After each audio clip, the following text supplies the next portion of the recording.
चारधाम यात्रा जाने वालों की संख्या में रिकॉर्ड बढ़ोतरी देखी गई है। बाबा केदार का द्वार हो या फिर बद्रीनाथ धाम, हर तरफ सिर्फ और सिर्फ भीड़ है। होटल फुल है, रास्ते जाम है।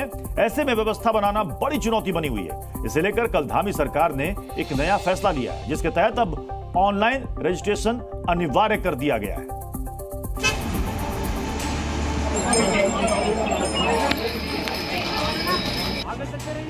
तो ये जो पुलिस की योजना है जो इन्होंने आज से स्टार्ट की है, ये बहुत ही परफेक्ट योजना है।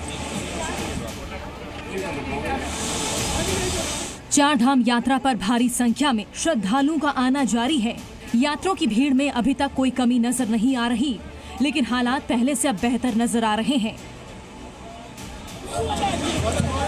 यात्रा की शुरुआत में जो बदइंतजामी देखी गई, उसमें सख्ती के बाद हालात कुछ बेहतर हुए हैं। रिकॉर्ड संख्या में पहुंच रहे श्रद्धालुओं के लिए कई नियम बनाए गए हैं, जिनको अब मानना अनिवार्य कर दिया गया है।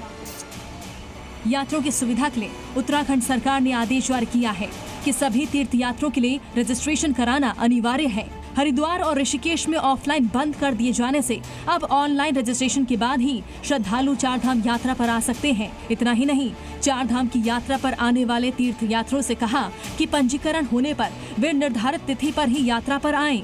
बिना पंजीकरण के आने पर उन्हें रोका जा सकता है।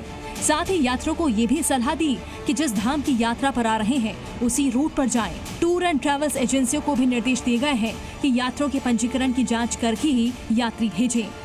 इसके अलावा जमीनी हालात पर नजर रखने के लिए खुद एसपी यात्रा के मार्गों का निरीक्षण कर रहे हैं। आने वाले दिनों में बारिश की संभावना को देखते हुए भी इंतजामों का जायजा लिया जा रहा है।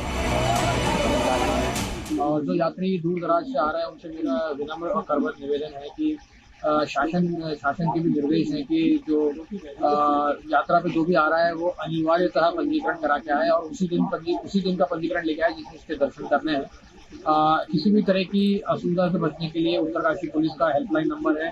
अगर आप परेशानी में हैं तो आप उस पर जरूर कॉल कीजिए।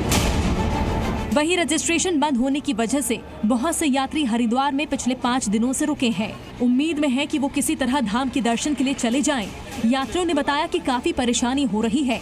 जो पैसा यात्रा के लिए लाए थे वो पैसा यहीं लग चुका है, लेकिन फिर भी उनको उम्मीद है कि वो बाबा के दर्शन कर पाएंगे। ये यहाँ से रोक रहे हैं, चेक पोस्ट पे जाने नहीं दे रहे हैं गाड़ी आगे। रजिस्ट्रेशन बंद है, यहाँ परेशान है, खाना पीना सब खत्म है। अगर सरकार तैयारी करती तो ऐसी दिक्कत किसी भी श्रद्धालु को नहीं आती। और जो हमारे प्रदेश की परंपरा थी अतिथि देवो भव की, 4-5 दिन से लोग पड़े हैं, खाने पीने का सामग्री खत्म हो चुकी है और बार बार यहाँ आ नहीं सकते, गरीब लोग हैं। अब तो हम ये चाहते हैं कि हमें दर्शन हो, चाहे कैसे व्यवस्था प्रशासन व्यवस्था करे, लेकिन हमें दर्शन हो। इसके पहले चारधाम में भीड़ को नियंत्रित करने के लिए यमुनोत्री धाम पैदल मार्ग पर धारा 144 लागू करने के आदेश भी जारी किए गए हैं। इसके अलावा केदारनाथ में दर्शन के समय को भी बढ़ाया गया है। चारधाम यात्रा के लिए अब तक 30 लाख रजिस्ट्रेशन हो चुके हैं। सभी यात्री अपने दिन के हिसाब से आ रहे हैं। ब्यूरो रिपोर्ट, जी मीडिया। जी न्यूज़।